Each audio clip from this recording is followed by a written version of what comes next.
Bueno, queridos amigos, vamos a tener este tema que tiene un título atractivo, me parece a mí, que se llama Aprender a amar, pero que quizá inicialmente pensáis que el contenido de la charla va a ser como más limitado a lo que podríamos llamar el amor humano. Y efectivamente hablaremos del amor humano, pero antes vamos a hablar de otras cosas que fundamentan el amor humano. En la vida debemos aprender muchas cosas, pero indudablemente unas son más importantes que otras, ¿no? Y las más importantes serán las que nos lleven a la felicidad que todos deseamos y necesitamos. Y la felicidad, lo han dicho muchas personas sabias, la felicidad no está sobre todo en conseguir éxitos profesionales, sino en ser amados y amar. Por eso aprender a amar es de los aprendizajes más fundamentales de nuestra existencia.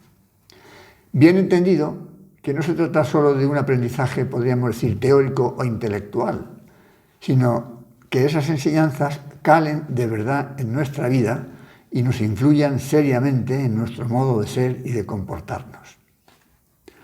Por eso os decía antes que el contenido de esta charla no es simplemente lo que a primera vista nos sugiere el título, cómo aprender a amar a otras personas, y más concretamente el amor de un hombre por una mujer y viceversa.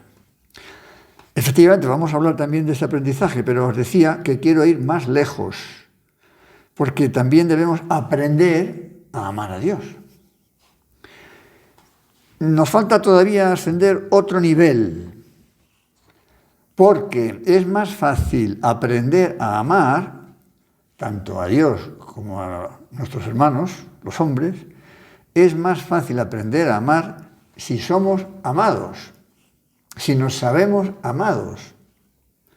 Y todavía más si el que nos ama es el más digno de ser amado. Y ese ser, con mayúscula, que es el más digno de ser amado, obviamente es Dios. Porque Dios es amor, nos dice San Juan. Como queriéndonos decir que Dios no solamente ama, sino que Él mismo es el amor. Y Dios nos crea por amor y para amar. Y por tanto, ha puesto en nosotros la capacidad de amar. Cuanto más cerca estemos de Él, cuanto más nos parezcamos a Él, si Él es amor, más capacidad de amar tendremos. A Él, a Dios y a los demás. Y cuanto más conscientes seamos del amor con el que Dios nos ama, más desearemos corresponder a su amor. Como a la vez el amor a Dios sabemos que es inseparable del amor a los demás, crecer en el amor a Dios nos tiene que llevar a amar más a nuestros hermanos los hombres y viceversa. Por eso podemos decir que el amor a Dios es el mejor fundamento para amar a los demás. Es lo que hemos visto todos seguramente, ¿no? Lo hemos podido comprobar en algunos santos de nuestros días. San Juan Pablo II, la Madre Teresa de Calcuta, San José María Escrivá y otros, ¿no?, que quizá también hayamos podido conocer. Hemos visto cómo estos santos, que han amado mucho a Dios, han tenido a la vez una gran capacidad de amar a todos los hombres, precisamente por su amor a Dios. De modo que esta charla debe empezar por hablar del amor de Dios por nosotros, para después hablar de nuestra correspondencia. Nuestro amor a Él sería como el segundo tema o capítulo. En tercer lugar, el amor al prójimo, para terminar con unas consideraciones sobre el amor humano, concretamente entre un hombre y una mujer, y todavía más concretamente en aquellos que se preparan para el matrimonio, aunque sea igualmente válido, lógicamente, para los que ya estén casados. Bueno, con lo que acabo de decir es evidente que todo esto excede con mucho en las posibilidades de una charla. Bueno, de hecho, esta charla es más bien, podríamos decir, como la presentación de un curso, aquí tengo el índice, de todo un curso, que sobre estos temas estamos teniendo todas las semanas, una vez a la semana, pero que va a durar varios meses. Incluso, si Dios quiere, pues espero que se pueda publicar un libro que tengo ya preparado sobre estas cuestiones. Por tanto, aquí recojo casi de modo, muy a modo casi de índice, algunas de las ideas principales que desarrollamos más extensamente en esas clases, teniendo como base principal textos de la Sagrada Escritura, de los padres de la Iglesia, del magisterio, de los papas más recientes, de algunos santos, aparte de los padres de la Iglesia me refiero, como Santo Tomás de Aquino o San José María Escrivá, al que también acudo con cierta frecuencia. Entonces, como se deduce de lo que os he dicho, el capítulo básico del que dependen los demás es el primero. Es decir, el amor de Dios por mí, por cada hombre, por cada mujer, como si fuéramos el único. No hay nada que arrastre tanto como el cariño, se suele decir, ¿no? Y amor con amor se paga. Por tanto, es fundamental descubrir el amor con el que Dios me ama. Porque en la medida en que lo conozca y lo experimente en mi vida personal, mi vida cambiará. Como cambió la de tantas personas que a veces antes fueron grandes pecadores. La Magdalena, San Agustín, u otros a lo largo de los siglos, hasta nuestros días. Gente a veces conocida, otras quizá no tanto, ¿no? André Frossard, García Morente, en fin, por decir algunos hombres que a la vez eran eminentes en cuanto a su inteligencia, ¿no? Estos hombres, ¿por qué cambiaron? Porque encontraron a Dios, quizá a veces también con una gracia especial que Dios les dio, ¿no? Y cayeron en la cuenta, así a veces de pronto, de que Dios es amor y que me ama hasta el extremo de haber dado su vida por la mía. Y me ha creado para hacerme partícipe no solo de la existencia, sino de su misma vida divina, a través de la gracia. Y que me ha destinado, me ha creado en definitiva, para el cielo, para toda la eternidad, si somos fieles a su amor. De modo que este es el primer y fundamental capítulo. ¿Cómo se manifiesta ese amor de Dios por mí? Bueno, eso sería entrar a fondo en todo ese largo capítulo primero, del que ya llevamos en los miércoles 5 clases, y aún no hemos terminado. Yo ahora os digo pues, unas pocas ideas, que sirvan un poco de estímulo, ¿no?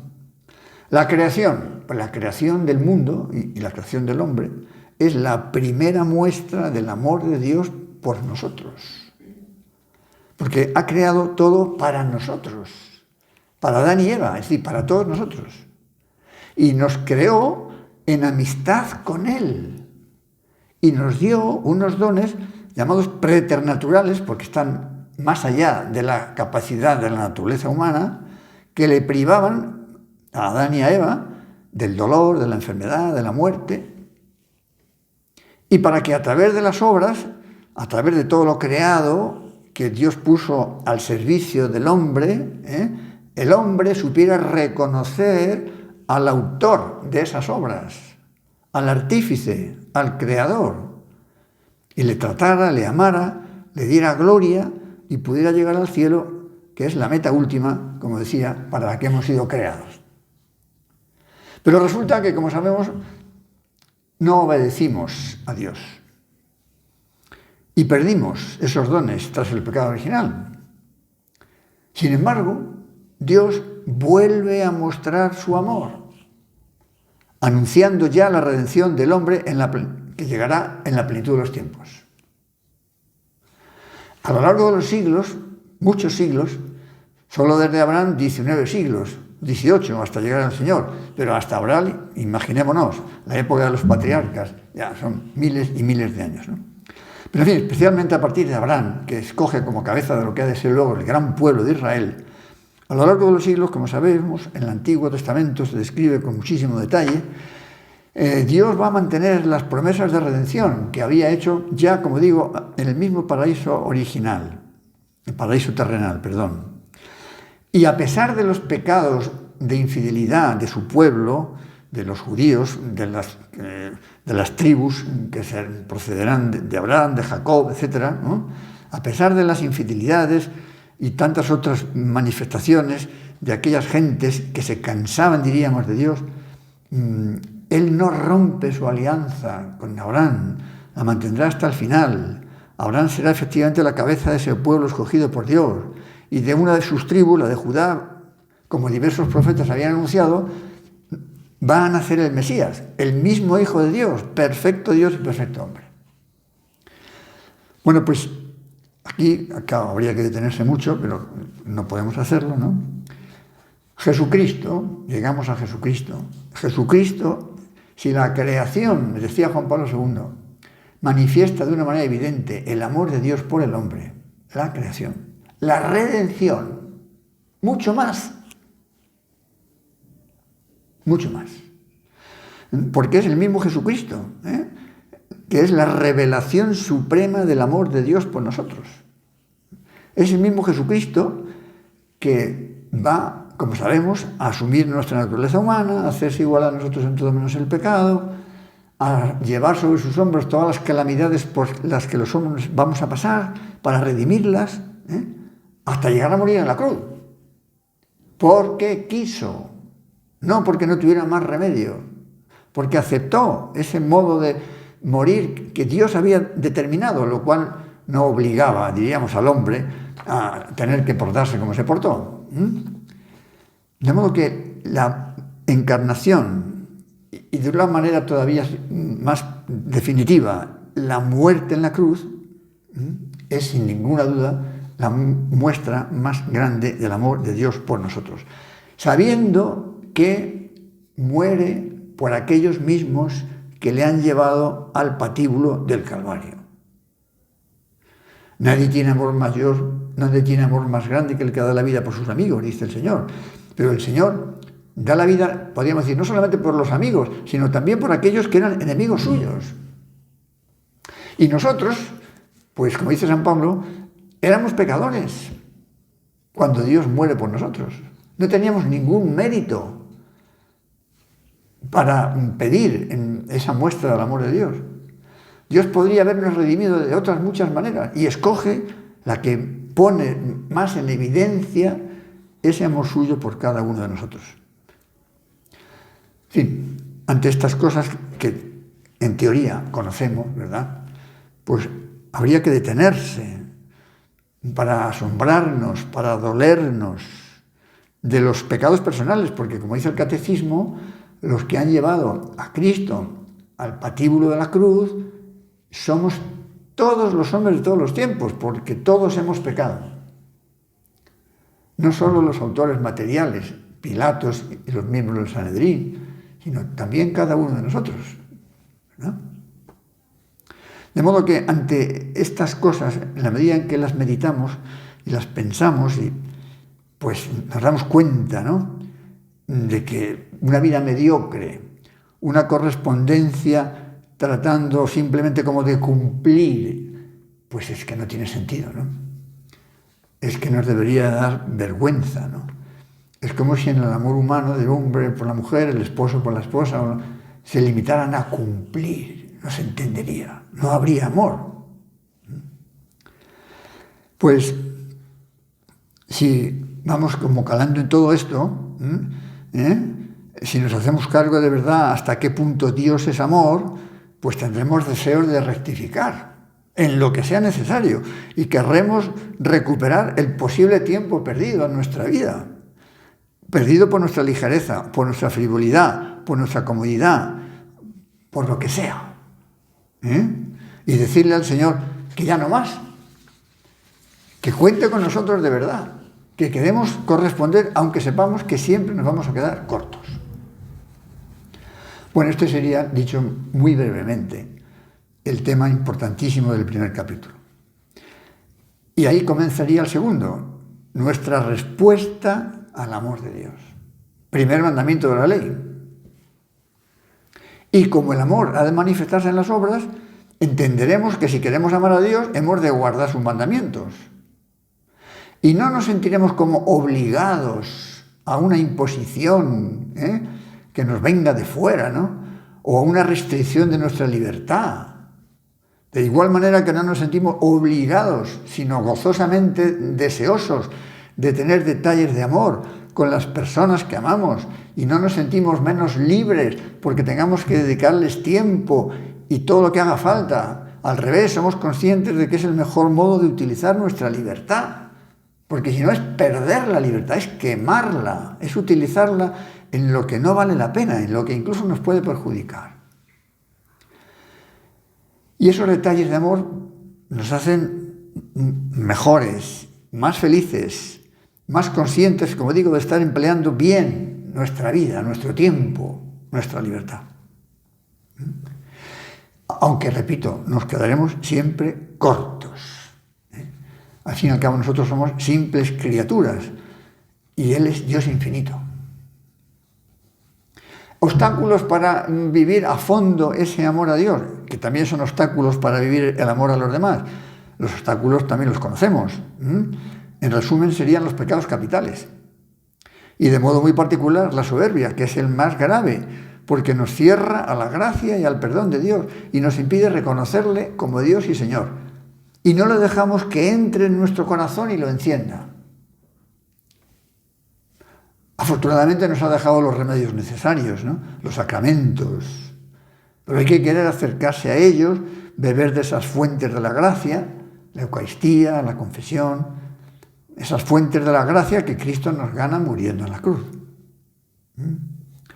El siguiente capítulo sería el amor al prójimo, segundo mandamiento de la ley, sin el cual sabemos que no es posible amar a Dios, no es posible vivir el primer mandamiento si no vivimos también el segundo, ¿no? Pero Dios nos ha aumentado el corazón si procuramos estar cerca de Él, para hacerlo más semejante al suyo y, por tanto, para tener más capacidad de querer más y mejor a nuestros hermanos, todos los hombres. Y así somos conscientes de que la señal que nos ha de distinguir como cristianos es precisamente el amor a los demás. Como nuestro Señor nos dijo en la noche del Jueves Santo. La señal que os distinguirá, ¿no? Amaos los unos a los otros. En esto conocerán que sois mis discípulos. En esto conocerán que sois mis discípulos. Pero aquí el Señor va a añadir un matiz al mandamiento de la ley, que hasta entonces era amaos los unos a los otros, amar al vuestro prójimo como a uno mismo, como a ti mismo. Eso era lo que la ley decía. Pero el Señor va a decir, como yo os he amado. Que evidentemente amarnos como Dios nos ha amado, hasta la muerte de cruz, es mucho más que amar al prójimo como a mí mismo. Sí, yo me amo mucho, pero me puedo amar egoístamente. Y en el fondo no es verdadero amor lo que tengo por mí, sino más bien eso, egoísmo. Bueno, pues eso es importante, ¿no? Que fuéramos capaces, y pensemos en circunstancias concretas por las que a lo mejor pasamos algunas veces, que fuéramos capaces de poder decir, como el Señor en la cruz, Padre, perdónales, porque no saben lo que hacen. Por eso el Señor habla, y también le gustaba mucho decir a San José María, el mandamiento nuevo, el mandamiento nuevo. Pues me dice, ¿pero por qué? Si ya estaba dicho lo del amor, ¿no? ¿Por qué se llama nuevo? Pues en parte porque quizás lo tenemos que vivir mejor. Casi a veces nos hemos olvidado de él, como si no existiera. Pero en parte también por lo que he dicho antes, porque supone un nivel mucho mayor de amor, de entrega, para hacerlo, preocuparnos de los demás con la intensidad con la que mismo Dios lo ha hecho. Sin ese amor, sin el amor vivido a los demás, ¿qué nos dice San Pablo? Nada soy. Recordáis el himno de la caridad impresionante y otros textos de otras cartas de San Pablo, donde nos dice, aunque tuviera el don de la profecía, aunque trasladara los montes, aunque tuviera una fe que pudiera ser capaz, Si no tengo amor, nada soy. Lo que antes decíamos, que es lo que nos va a hacer felices, el amar y el sabernos amados. ¿Qué es lo que más nos va a perfeccionar como criaturas? La capacidad real de amar. Los conocimientos humanos, la cultura, etcétera, es importante, pero no lo es todo, no es tampoco lo definitivo, no es lo más importante, porque se puede tener mucha cultura y ser un egoísta impresionante, o un presumido, un orgulloso, en cuyo caso, ¿de qué nos vale? De nada. Bueno, dentro de este capítulo del amor al prójimo se podría hablar también, de hecho es un apartado de ese curso, del amor de amistad, que tiene como sus rasgos propios, ¿no? Por el mayor trato, la mayor confianza, la mayor intimidad que la amistad supone, ¿no? Y también habría que hablar dentro del amor a Dios y del amor al prójimo de otro rasgo, de un rasgo importantísimo, la misericordia. Un rasgo esencial del amor es la misericordia, de tal manera que no sería verdadero amor si no fuera misericordioso. Sabemos que la misericordia de Dios con nosotros no conoce límites, aunque siempre compatible con la justicia. El perdón de Dios por nuestras ofensas es una de las muestras más claras de su poder, además de su misericordia. El Señor, derrotado, podríamos decir humanamente hablando, derrotado en la cruz, perdonando a todos, está mostrando el mayor poder. Eso lo dice el Papa, es una idea impresionante, ¿no? Confundimos a veces el poder con la violencia, ¿no? O con la... Bueno, pues estos son temas, ¿no? Bueno, ese amor y esa misericordia en el Antiguo Testamento, en infinidad de ocasiones, por supuesto en el Nuevo, con Cristo mucho más. La Iglesia ha querido subrayar también la importancia de la misericordia con la institución por San Juan Pablo II del Domingo de la Divina Misericordia, lo sabéis, ¿no? Incluso hace pocos años el Papa Francisco, como sabéis, pues quiso que la Iglesia entera celebrara un año dedicado a la misericordia, ¿no? Bueno, en fin, no me puedo alargar más, ¿no? Sí añadir que para que el Señor tenga misericordia de nosotros, y su madre de misericordia, ¿no? Es necesario que nosotros la vivamos también con nuestros prójimos. Las obras de misericordia, corporales y espirituales, estarán siempre vigentes. Y en la reciente encíclica de hace 4 días del Papa Fratelli Tutti, larguísima, sobre todo con muchos temas que podríamos llamar de la doctrina social de la Iglesia, como el Papa en el 2º capítulo, hablando del buen samaritano, llega a decir que solamente así seremos capaces de cambiar el mundo, con la misericordia que muestra el buen samaritano, precisamente el enemigo de los judíos, o aquellos a los que los judíos consideraban enemigos, mientras que otros, que incluso tenían una distinción religiosa, el sacerdote, el levita, pasaron de largo. Bueno, el Papa hace comentarios muy detallados, muy sugerentes en ese 2º capítulo de la encíclica. Bien. Entonces, vamos ya al último capítulo, a aquel que parecía que iba a ser el único, ¿no? Lógicamente son también cosas muy breves lo que yo os tengo que decir ahora, porque no puede ser otra cosa, a no ser que luego en el coloquio podamos ampliar un poco más, ¿no? Pero creo que el haber hablado de estos otros aspectos del amor sitúa mejor lo que debe ser el amor del hombre y la mujer. ¿Cómo debe ser? Debe ser un modo peculiar de vivir la caridad. Y por tanto, el amor del hombre a la mujer debe tener en cuenta todo lo que hemos dicho y lo que no hemos dicho, que serían muchas cosas, sobre el amor al prójimo. Algunas ideas, como digo, muy breves. Yo me detengo a considerar en primer lugar una serie de criterios antropológicos esenciales derivados de lo que nos da a conocer la creación del hombre y de la mujer. Hay que empezar pues, a ver qué somos cada uno de nosotros y para qué hemos sido hechos. porque si no partimos de ahí, no se puede tener una idea precisa de lo que es el hombre y la mujer y la relación que debe haber entre ambos, en orden al matrimonio y en orden a la procreación. Esos criterios fundamentales sabemos que son la igual dignidad por tener la misma naturaleza. Fijaros las implicaciones de ese tema en ideologías tremendas como las que hay ahora, que niegan justamente lo que estamos diciendo sobre la misma naturaleza, porque no admiten ni siquiera la naturaleza, como si fuera el hombre pura libertad, como si no tuviera nada que limite su libertad. Aparte de que es ir contra la evidencia, es querer decir cosas que no pueden ser demostradas, porque son contrarias al sentido común y a tantas otras cosas más, ¿no? La misma dignidad porque tenemos la misma naturaleza. Y tener la misma naturaleza y ser iguales en dignidad no es incompatible con que seamos complementarios, porque obviamente lo somos. En la anatomía no digamos nada, pues en la psicología, en los afectos, y con ese código genético que nos viene dado, que hace que seamos hombre o que seamos mujer, en todas las manifestaciones de nuestra vida. Igualdad en la naturaleza no significa igualitarismo, sino una complementariedad sin la cual no existiría la especie humana, ni sabríamos lo que es el hombre y lo que es la mujer. El ser imagen y semejanza de Dios, con todo lo que eso implica de trascendencia en la vida humana, no mera corporalidad.